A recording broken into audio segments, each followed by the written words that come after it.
Hey everybody, Aaron Rift here from NoDQ.com to talk about some of the most overrated wrestlers in history. I did a poll on NoDQ.com asking people about who they thought was the most overrated wrestler in history. Got a lot of responses, a lot of typical responses, so I decided to go through some of these names here and talk about if they're overrated or not, my thoughts, and so forth. So let's start off with the biggest name arguably in the history of wrestling, Hulk Hogan. A lot of people named Hulk Hogan as one of the most overrated wrestlers in history. Going back to the 1980s, Hulk Hogan was the biggest star in wrestling, but he had a lot of critics. I mean, in the Wrestling Observer polls in the 1980s, Hulk Hogan was often voted as the most overrated wrestler. I think it's because Hulk Hogan was a guy that was handpicked by Vince McMahon, a guy who did not have a lot of wrestling ability. He came out there, did the finger point, did the punches, and then the big boot and the leg drop, and that was it. I mean, Hulk Hogan did not do a lot in the ring, and a lot of people hated him for that, and they hated what he represented, the whole cartoon aspect of professional wrestling.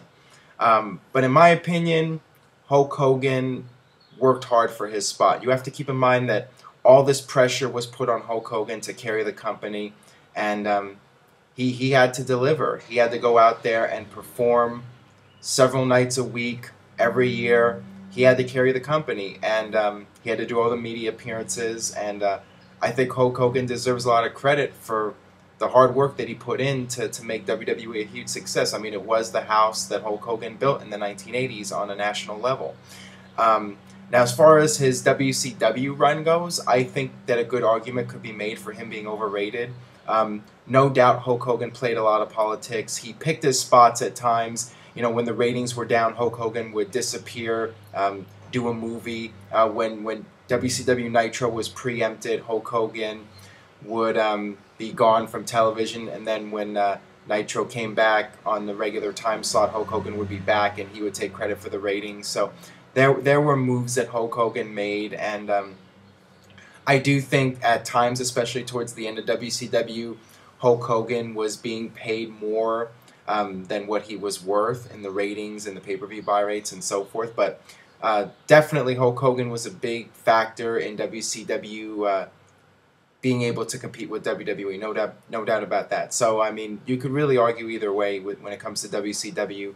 And then with TNA, I would absolutely say he's overrated. I think that Hulk Hogan being brought in at first was a good idea to try to get more name recognition for TNA, and it worked. I mean, when Hulk Hogan debuted on Impact, they did a huge rating. I mean, they had their largest amount of viewership ever. But after that, you know, things just didn't work out, and I think that Dixie should have parted ways with Hulk Hogan in 2010. And you know, over the past 3 years, the company has been built around Hulk Hogan, and TNA hasn't really seen any much advancement. So I definitely feel in the case of TNA, that Hulk Hogan is overrated. Now let's look at some of the other names here. Kevin Nash for years has been considered to be overrated. I think a lot of people point out that Kevin Nash is a guy that was tall, and he was pushed because of that, and not pushed because he had actual wrestling talent or was innovative in his style. I do think that Kevin Nash was a good promo, not a great promo, and you know, I do think Kevin Nash deserves recognition for the NWO and coming up with those ideas. You know, Kevin Nash was a huge factor in the NWO and WCW overtaking WWE in the ratings. So in that regard, I would not say Kevin Nash is overrated. But when you look at the rest of his career, especially the end of WCW and TNA, yeah, I would say Kevin Nash is overrated. And you know, him and TNA really did nothing.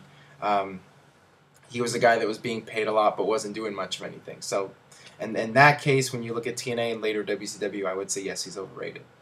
Next up, we have the Great Collie. A lot of people named Great Collie, but the thing about Great Collie is some people are also pointing out that he's never been very highly rated to begin with, so why is he on an overrated list? I think it's because of the way WWE pushed him.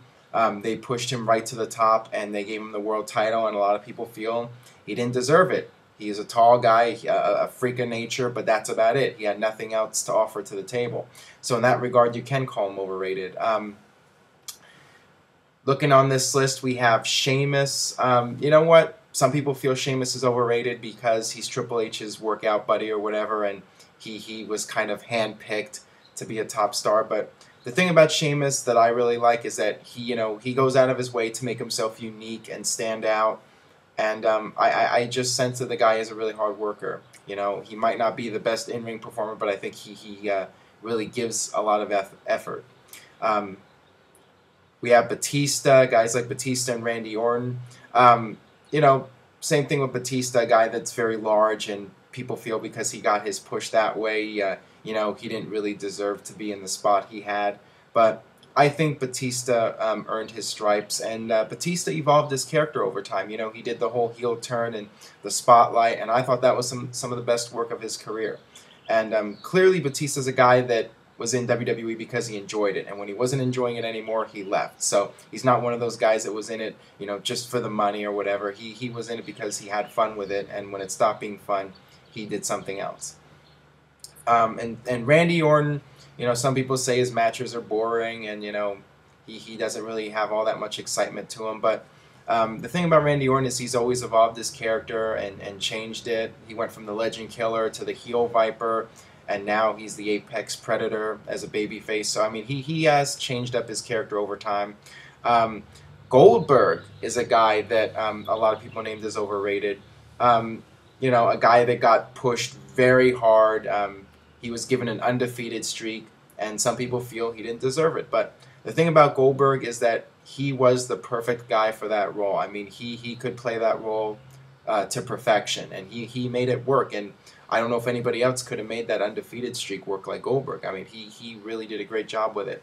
And, similar to Goldberg, we have Ryback, another guy who's being pushed kind of like a Goldberg clone, WWE's 2012, 2013 version of Goldberg. Time will tell. I think it's too early to say if Ryback is overrated or not. I mean, we have to see what he does with the character in the coming months and the coming years.